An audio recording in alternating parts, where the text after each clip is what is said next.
Alright, now we're back recording here so we can finish this up.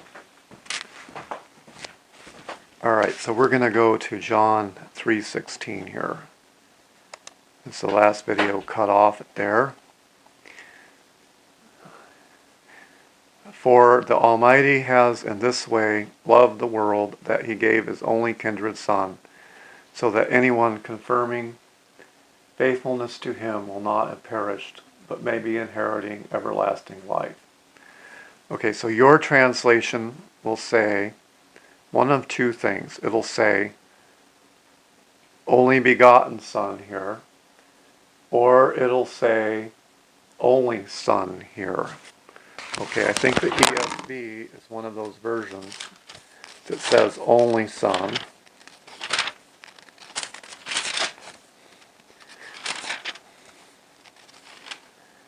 Let's see here.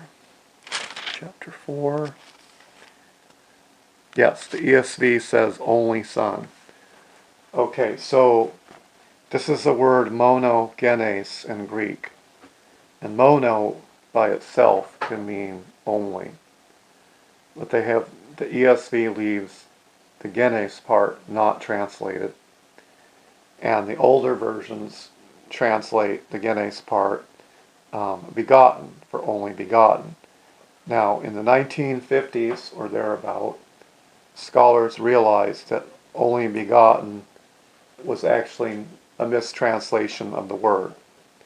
Okay, so properly it should be translated only kindred, because genos is from genus, which means of a kind or kindred. Okay, and it doesn't relate to genao, which means to be born. So it has nothing to do with begetting or being gotten or birthing.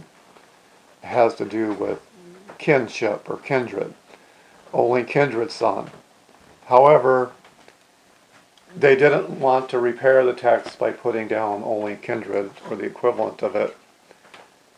So they deleted the begotten because they knew it was wrong, and they left it with only Son.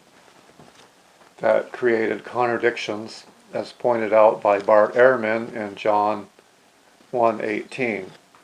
And why did they not want to put the correct translation in? Why did they just want to delete the wrong one? And the answer again is the Nicene Creed, because the Nicene Creed had borrowed the phrase begotten from this, only begotten, and they had said it in the Creed as begotten before all worlds. And then when the foundation to that, if the foundation of that should prove to be faulty, then the creed itself is called into question. So this is why they are not showing their hand. They're just deleting begotten, but they are leaving the word only in, which is only a partial translation. Okay, and the answer to this is that the Son is not eternally dependent on the Father, like he has to be eternally generated from the Father. That would make the Son an emanation of the Father. And this is a Gnostic concept. The Son in his own right, alone by himself, is almighty with his Father. Alright, so thank you for listening, and that's the end of this lesson.